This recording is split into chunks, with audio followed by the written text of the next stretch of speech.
Greetings, fellow insomniacs, and welcome to another episode of the Creature Features podcast, wherever you listen to podcasts and on YouTube. I am your host, your friend in fright. My name is Chunky Larry, and boy, oh boy, I feel like I've got something real special for you. This is a conversation that I had back in June. I moderated a panel for the Sinister Creature Con, which takes place at the Scottish Rite Center in Sacramento, California, and they were kind enough to allow me to moderate the panel with the incomparable Doug Jones. And Doug is just a unique human being. He has played more monsters than just about any other actor before or since. And you would think that anybody that plays a monster that often has probably got something wrong with them. And if what he has is wrong, I don't want to be right. We get to find out all about him. We talk about his work, and I get to talk to him about one of my all-time favorite films. So if that sounds like something that you want to hear, if you want to hear Doug Jones talk about his work, this is the episode of the show for you. This is something that means a lot to me, so I really hope that you guys enjoy it. But I'm going to shut up because I know when I listen to interviews of people that I want to hear them talk. I don't want to hear the person tell me about their day or the weather or like what their flights were like. You know, if you guys want to hear that stuff, by all means, you can like ask me, or, you know, after this conversation is over, I'll tell you where you can find me in the world of social media if you're so inclined. But sit back, relax, and get ready to enjoy my conversation with Doug Jones from the Sinister Creature Con in this special episode of the Creature Features podcast. Oh, there you go. Wow. Isn't that crazy? Little itty bitty thing, right? Right, technology. You kids, Man, today. Seriously. All right. Hi, everybody. Thanks for. I'm always worried no one's going to show up. Thank you. Gosh, it scares me to death. So, Doug. Yes. Tell me a little bit about the way that you look at the world, because I've been sitting here watching you all day, and every single person that comes to your table gets a special moment with you. And there's just a heart and a pureness to you and the way that you carry yourself. And a lot of your performance is done physically. So you convey a lot with your body movement, your face, your posturing. And so from across the room, you see all of the energy that you give to people. So where did that start for you? Oh, golly. Well, wow. How long do we have? I think 30 minutes. Lonely child, but I was. I mean, I'm the youngest of four boys. I have three older brothers, and I was the weird one that wasn't quite as athletic. They all went to college on full ride scholarships, and I went to college to do theater. You know what I'm saying? So, yes, physical.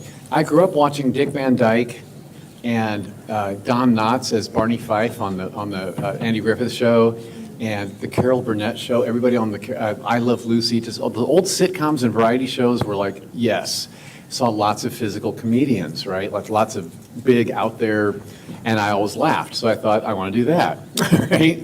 And as far to marry that with my real self, with my professional self, I did not know about the 5 love languages. Have everyone heard about the 5 love languages? It's actually a book out there.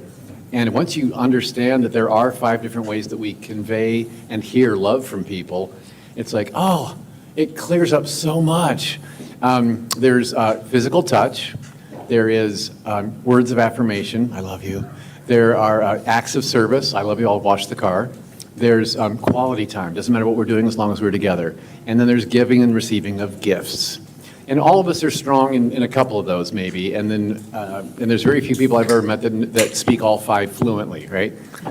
As a kid, I grew up in a very loving family, but their physical touch was not a part of it. And I didn't realize that I was being starved to death until my dad passed away when I was 18, very young. He died of a heart attack at age 50.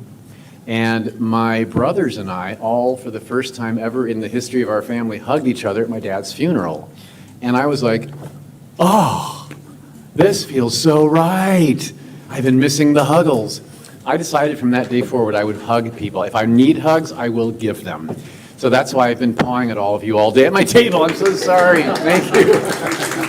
For those of you that don't know, in the circles, he's known as Hug Jones. So this is a real thing. No, thank you for that. So that carries over into my career. Yes, when taking on a character, whether it's a guy in a t-shirt and jeans or a monster on all fours with a tail and horns, I need to embody that character from head to toe. And even as people, we all have different postures and gestures and stances and walks. So every character I play, I want to make sure that I'm doing the right one for that person, right? So there's one specific film that I want to talk about. Okay. And it's personally a film that just reached out and it grabbed my heart in a way that I never expected a movie about a fish falling in love with a woman would ever do, and that is The Shape of Water. Thank you, yeah. There is something so beautiful about that story. It is like Amelie meets the creature from the Black Lagoon Correct, in yeah. all of the best ways imaginable. And there's a difficulty level I have to feel because you're used to playing characters that don't speak. But then I've done playing both, off of yeah. characters that also don't speak and having to create and generate these real, authentic, tangible emotions, I like that just seems like difficulty level 50. So if you could just kind of walk me through what your process was to find that. Yeah, well, for The Shape of Water I can talk about for the rest of the panel because it was By all means. It might be my favorite movie I've ever done.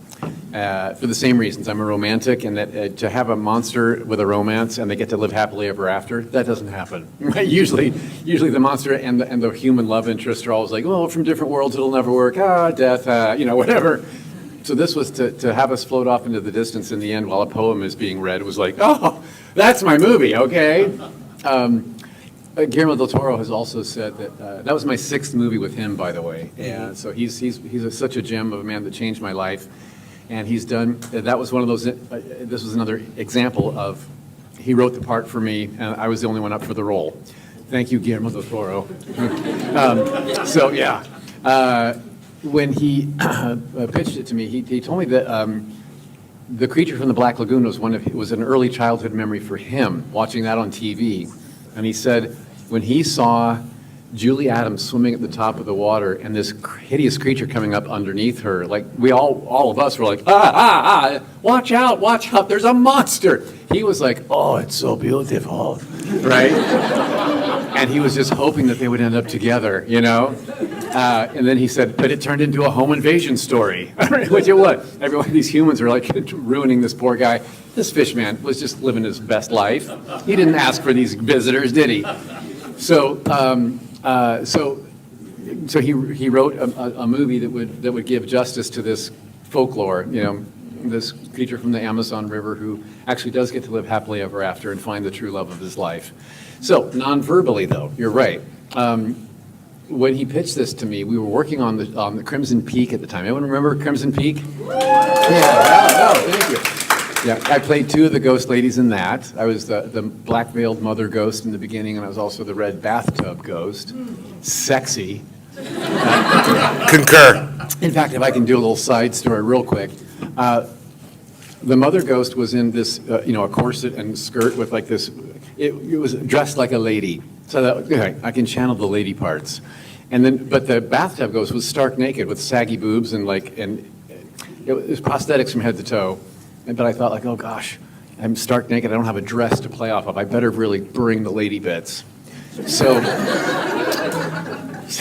the first take we did, I'm in the bathtub and I kind of come to and wake up and then and stand up. And as I stood up, I was like pushing the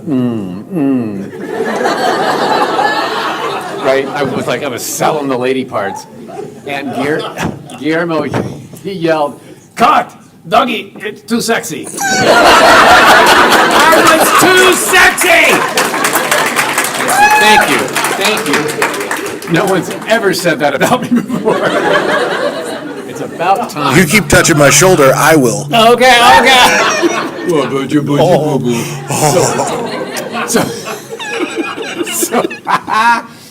You dream it. We brew it. Gruesome brew coffee. Sip into the shadows. Forget traditional TV. Get Miami Fox streaming today. Download our app from the Roku, Apple, and Android store now. So one day while we're filming Crimson Peak, I was off one day, and he called and said, "Dougie, come to this set. I want to have lunch with you on this. We have to talk about something." Oh my gosh, am I in trouble? What happened? So I go to the studio, and I meet him for lunch in his office. He, "Come in, shut the door." Oh gosh, I am in trouble. And he told me, "The next movie I want to do is a special passion project for me." Well, it's about time. He hadn't done one since Pan's Labyrinth. I really wanted to see him do his from the heart art again. And he told me the story of this, and he said, "Now, I wanted to talk." This is 2 years before we ever filmed it, right? So I'm like, "Wow, you never tell me about a movie this early, and you haven't even written a script yet. Why?" "Well, I know you're a good Catholic boy." Uh-oh. What does that mean? "Well, there's a fuck scene." Oh! So a fish man, wait, like going at it doggy style? What do you mean? Fishy style. A fishy style, yeah, right.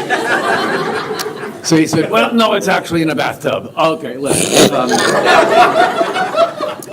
I said, "Start at the beginning and get me to the tub." So he did. So he didn't have a script yet, so he just verbally told me. It was story time with Guillermo del Toro, a moment anyone would pay good money for, right? I know. So I'm sitting there with my chin in my hands going, "Oh my gosh," as he told me how this story was going to progress, and that this mute cleaning lady was going to fall in love with this mute animal from the wild. And I was just like, "Oh," right? And when he finished telling me the whole story and how it was going to end, I said, "Oh, this is your next trip to the Oscars." Did I call it? 13 nominations later, right? I know. And it takes home Best Director for him and Best Picture for all of us. So getting to hop up on the stage there, in front of the most famous faces in the world, and it's like, wow, I'm standing here helping accept Best Picture for a movie with a monster on the cover at the Academy. This doesn't happen. And I played that monster. That doesn't happen. Oh my gosh! So I took a little mental snapshot, and it's such a happy, lovely memory for me. But you know what helped the nonverbal thing happen was Sally Hawkins. She played Eliza in the movie, the leading lady. And Sally Hawkins is a magical unicorn. There's no other actress like her. She really connected with me. And what Del Toro did that was really smart to get us on our relationship, to get our relationship up and running, 3 weeks before the film started filming, he brought us in for dance rehearsals. So we did 3 weeks of dance rehearsal every day. Because if you remember the movie, she has a fantasy moment in a black and white MGM musical where I'm dancing. We're doing a Fred Astaire and Ginger Rogers thing, but I'm in flipper feet, of course. So we had, but neither one of us being ballroom dancers, we had to go through training with the choreographers. That was every day. And during that time, Sally and I got to know each other really well. You know, when you're doing dips and lifts, you build trust with a dance partner. And what also happened was we had time, we weren't filming yet, so we had a casual schedule, and we were able to sit and take breaks and talk to each other, and we cried together, we laughed together, we were terrified together. She has imposter syndrome, I have imposter syndrome. We were both competing to see who was going to ruin the movie first, right?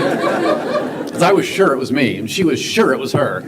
So, what a bonding time that was for us. So by the time we got to film, the relationship was already there. So I hope that it worked for you guys on film. So there you go. Thank you. So one of the more interesting things to me about what you do is the process of becoming these things. And, you know, us as the viewers, we see a monster on the screen. You as the actor have to go through that process of becoming that monster. Mentally, how do you get yourself through the process of makeup, which I have to assume is arduous, hours, time consuming, physically just painful getting the stuff off of you. When you sign on for a role where you know it's heavy monster work, what is it that registers to you that says, okay, I can do this for 6 months and get in and out of this costume every day, have 18-hour days of... I'm never quite sure I can do it. That's, again, the imposter syndrome. I'm going to die on this set. But the process actually starts with a script for me. I have to approach these characters as an actor first. I don't think of myself, that's a misconception out there in the world where I get like a gymnast that reaches out to me and says, I want to do what you do. I'm really good with my body. That's great, but what I do is acting, right? We have to be an actor first. Whether you're a guy in a t-shirt and jeans or a monster running down a hallway, you have to have the heart and soul and intentions of that character inside first. Let him work its way out through your limbs, right? So it can't just be talented elbows. It's got to be so much more than that. So I start with the script, and I get the writer's intention for the story and for my character. Where do I fit into the story? How do I react with the other characters in it? And I get a lot of like description and like what the writer intended. Okay, good. Then I have a meeting with the director. And when you have a pre-meeting with a director like Guillermo del Toro, he'll have very specifics that he wants to see. Like, for instance, in Pan's Labyrinth, he said, Dougie, for the fawn, I want you to study the hind quarter of barn animals. Okay, so I looked at about the hind feet of cows and goats to see how their hoofs meet the ground and how they clump and walk and how they shake flies off. In Pan's Labyrinth, you'll see me a couple times as the fawn. Clump, clump, stop, shake. That's because of that little note that he gave me. And then from there, I'll take all of that information now to a dance studio with also having seen concept art. I'll see what the character looks like. That informs a lot of like, oh, there's a posture there, or there's like if he's hunched over, if he's swayed back. So there's so many things to work out in a mirror because, we have so many different breaking points. So if his posture is like an Abe Sapien where he was very sway back, very postured, that's one thing. The Silver Surfer, a little different. He was tucked in at the pelvis and more broad-shouldered and more a strong stance, where Abe was more balletic. Does that make sense? The Fawn was up on, I had to go work on my tiptoes and get my strength in this position. And so I'm doing that in a dance, at a 24-hour fitness. After the aerobics classes are done, mirrors, wood floor, enough room to work. And try this. Go to a 24-hour fitness and do this in the dance room, right, at 2 in the morning. And then right over here past the glass is some guy going, been there, done that, yeah. I'll find the home stance of that character, or if the script calls for me to lunge or crawl up a wall, I'll figure all that out with the concept art in mind. And then after that, that's when the fittings start. You'll go to the creature effects shop time and time again before the movie starts for fittings and test runs and pictures and video they're going to run on you, and how does this work, Hellboy, the first Hellboy, when I got cast as Abe Sapien, I'd done all this work ahead of time, and I had studied my goldfish in a home tank in my home office. And the goldfish, the reason I got them in the first place, because they make me calm, right? I got these, their curious heads go, right? And then all this goes flowing, flowy behind, right? They're very fluid fins. I thought, that's how I want Abe Sapien to move. He's a man standing on 2 feet, but he's half fish. So I want him to have all that. So I went to the creature shop, and they had already sculpted the head and the gloves, nothing else. Nothing else was done. This was the very first fitting. And after taking all this in, now putting the headpiece on with these big eyes and these gloves with webbed fingers and little claws, I'm kind of in front of the mirror, kind of doing like a little, like that. And from over there at the creature shop now, and I didn't expect him there that day, I hear this voice, "That, I like that, keep doing that." Guillermo had snuck in and he was off to the side, just watching, not announcing himself. And so I was like, oh, okay. And that's the last we ever talked about Ape Sapiens movement, because he liked what he saw. And as a director, what he's so good about is, if the soup tastes perfect like it is, don't overspice it, right? And some directors get too nitpicky and get in you, and they'll ruin a performance by doing that. He lets the performance live if it's already living. I love him for that. So, yeah, he did the same thing with me on Pan's Labyrinth, actually. After our first week of filming, he had not been giving me a whole lot of direction. For that whole first week, we were doing a particular scene to start with. And one day he came up to me while I was in my little fawn chair between shot setups. I had a special fawn chair, yes. It was a bicycle seat with a T-bar that was cushioned like this. Because I had a tail sticking out of my ass and I couldn't sit like this. No. Very uncomfortable. Oh my gosh, those were just some long days. And I hear his footsteps. He didn't pick his feet up when he walks. And he puts his hand on my forearm and he goes, "Matt, I know you have not heard much from me, my friend. That's because you're getting it right." Thank you, right? So he said, "I'll let you know if that changes." So yeah, he's brilliant that way. I don't know, that was a long answer to one question. No. I'm still petting you, by the way. Please. So before you, it was Pam Grier, and she did a whole act out. Oh, she did? I didn't have to say a word. Oh, okay. So I am batting 1,000 right now with only having to ask like one or two things. Because we take it away. You guys. Well, that makes me think of an hour-long story. By all means, tell me more. I would be remiss if I did not bring up Hocus Pocus. So that is a lot of people's childhood. Like, that was a film that wasn't intended to be what it became. It was supposed to be just a Disney TV show, movie. It was, a theater release. Yeah. And it didn't do very well at the theaters, because Yeah. they released it in July of 1993, right against all the summer blockbuster movies, and here we have this cute little Halloween movie, and they were advertising it as a Bette Midler comedy, because she was at the height of her fame then, and movie after movie that had been success, and so they advertised this Bette Midler comedy for the summer, and gosh, had they waited till October, right, and advertised it as a family-friendly Halloween movie, it would have done much better at the box office. But, I'm not in charge of that part of it, right? So it went to it didn't do very well at the theaters. It kind of was out for a minute and kind of tanked.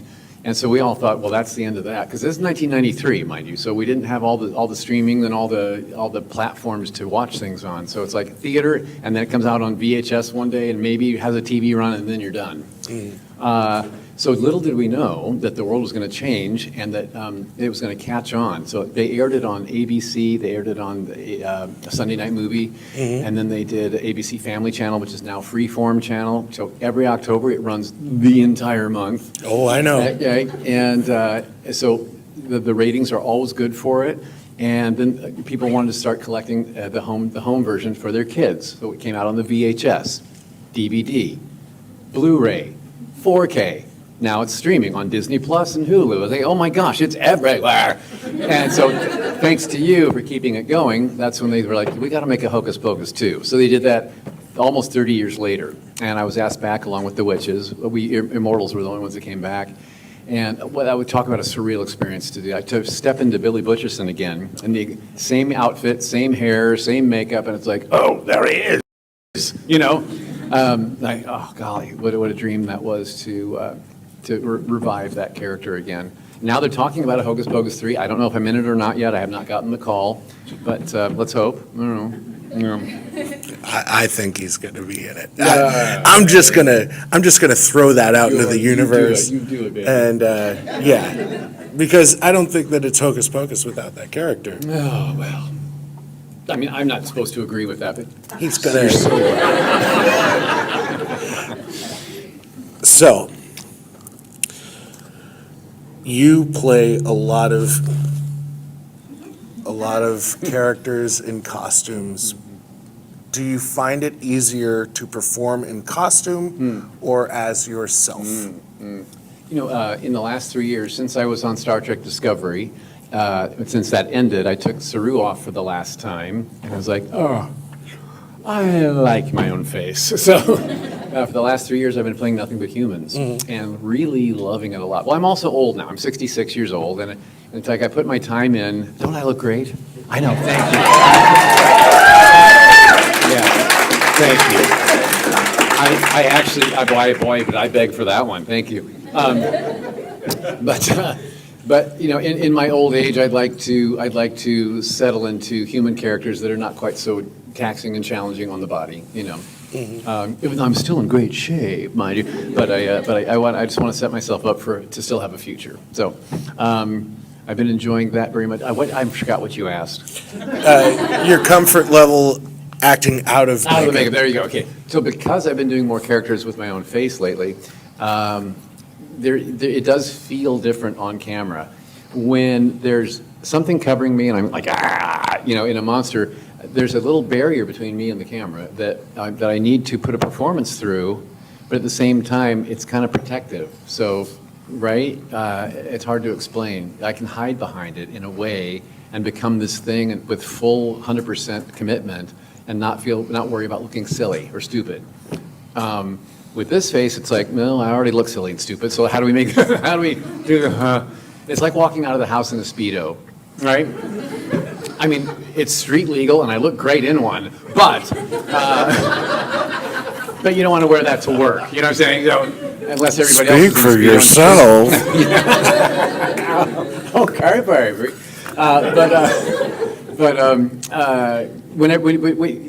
But all the other actors on film are also going through the same vulnerability that I am. So it's like I realize I'm in good company with other people showing their faces, right? So I'm getting through it okay, and but I'm finding in this stage of my career that I'm not a leading handsome man. I'm a goofy character actor, and I love it because we're allowed to age and we're allowed to have a long career without having to be really the cool handsome guy the rest of my life. So the amount and the array of characters I've been able to play now have been great. In the last couple of years, I played 2 doctors, one evil, one good. I played 2 sheriffs, one evil, one good. I played an old rich guy who sends a lady on a trip to Italy to relive his honeymoon for him. He's bedridden, and he does it all through virtual goggles, and he watches her vacation. And then it turns out that he's not so good after all. He is able-bodied, and this is all a setup for. It's called Vicarian, and it's going to be good. One of my sheriff characters was with Bonnie Aarons. You know her, the nun. She and I were in a movie called House of Holloway. She was the matriarch of this Holloway family that does serial killings, and I was the sheriff in town. And you think I'm a good guy there to help. That's all I'm going to say about that one. Okay, and so much more coming up. Oh, golly. I guest starred on a TV show called Blue Ridge. It's a sheriff in a mountain town played by Jonathan Sheck. If you remember Jonathan Sheck, handsome boy that was in That Thing You Do. He was the lead singer of that. He also played Houdini in a TV movie way back, and he was also in a movie I was in called Quarantine. Anybody see Quarantine? Yeah. Well, he was one of the firemen that was on camera on that ride-along, and they get locked into a building, quarantined in a building because there's some kind of rabies outbreak, and the guy at the top floor that started this whole rabies outbreak was a crazy guy in his underwear, played by Doug Jones. Hey, thank you. Yeah. Again, I did not look good in that pair of underwear. I'll tell you why. That was a very long makeup transformation because I was human, but I was riddled with rabies, and so they had a swollen forehead and long, stringy gray hair and like an age makeup on me that was all over a lot of skin to cover when you're wearing nothing but whitey tighties, and they were kind of whitey loosies. They were kind of dangling off of me, and they had yellow spots on them. It was not pretty. But they gave me like sagging pectorals and a little bit of a pooch belly, and so it was all glued on. It took the makeup test for that took 11 hours. That was God, what a commitment. But it's all for you people. Yeah. So anyway, but Jonathan Sheck is now starring in a TV show called Blue Ridge. It's on season 1 is on Amazon Prime, and season 2 is coming on the Inspiration Channel, INSP, if you have cable. After that, if you don't have cable, it should probably end up on Amazon with season 1. Okay, and I had one episode that I guest starred in as a mountain man who's a little kooky, and yeah, I loved it. I had a white beard and everything. It was amazing. It was awesome. It was awesome. So you didn't ask about any of this. So It's okay. Again, yeah, just go. Keep going. Okay, boom, boom. So yeah, anyway, yes, I have been playing so many humans, and the difference is the monsters and the makeups that came with them gave me the chance to play such a wide array of characters that I could never do with my own face. So much more variety. Now that I'm playing more with just this face, I am still finding a smattering of variety. But the perk now is I don't have to be in the makeup trailer for 11 hours ahead of time. let me ask you a Yeah. question just as kind of like a follow-up. It's sort of like playing for theater as opposed to playing on a screen with the makeup and just your face. So do you find yourself having to reel back the big performance? Oh, gosh, yeah, as a person, as a human. Okay. We're going to figure this out. We're going to get it. We're going to, yeah.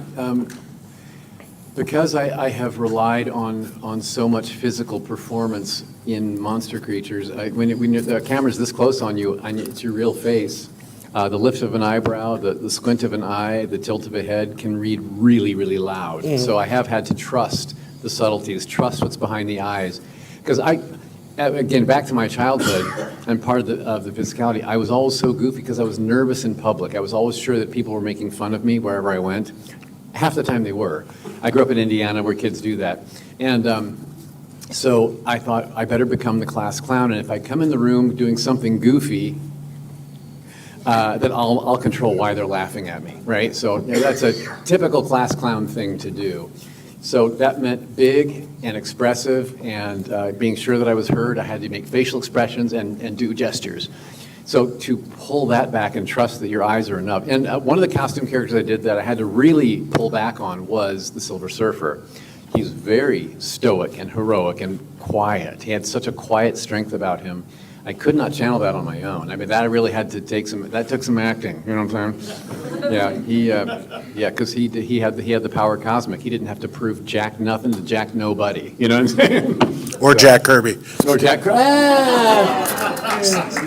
I'll be here all weekend. Yeah, thank you. Last question.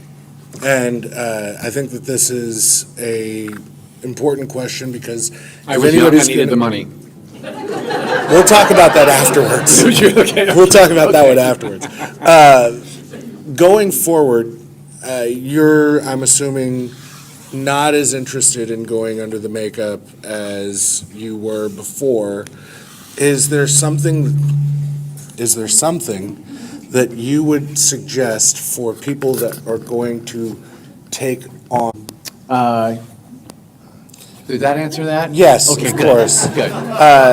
Doug, I again just want to thank you because swear to God, swear to God, I'm not even pointing at I you. know, the speakers are way out, I don't know. I just wanted to thank you for everything that you've done this weekend, but more so the art that you've created and given to the world, the humanity that you've shown in monstrous characters.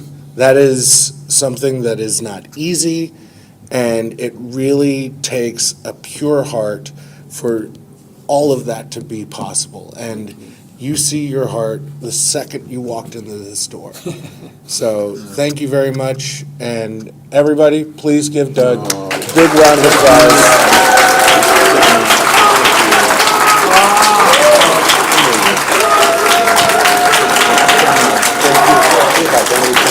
I'm trying not to.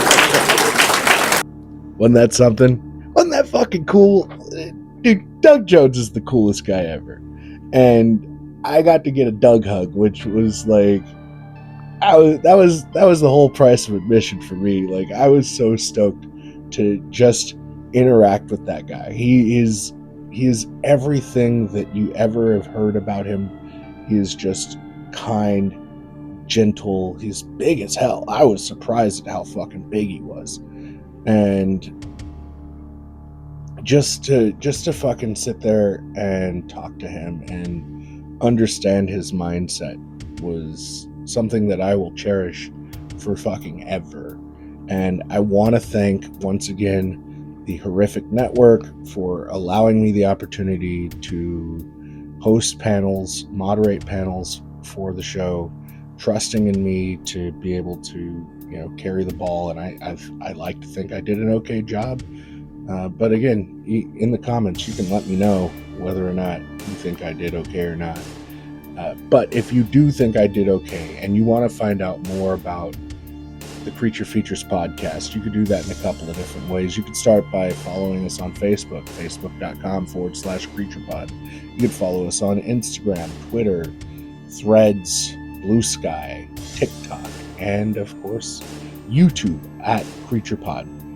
Basically, anywhere in the world of social media that you want to hear my opinions on horror films, at CreaturePod's the way to go. I'm also on Letterboxd if you wanted to read reviews. But this has just been excellent. And I, again, can't thank Sinister Creature Con and Horrific Network enough for being able to be put on a stage with somebody that is this fucking incredible. And so we got one more of these that I cannot wait for it to fucking be shared with you. That is going to do it for us for now. So until next time, I'm Chunky Larry. Listen, someone you trust.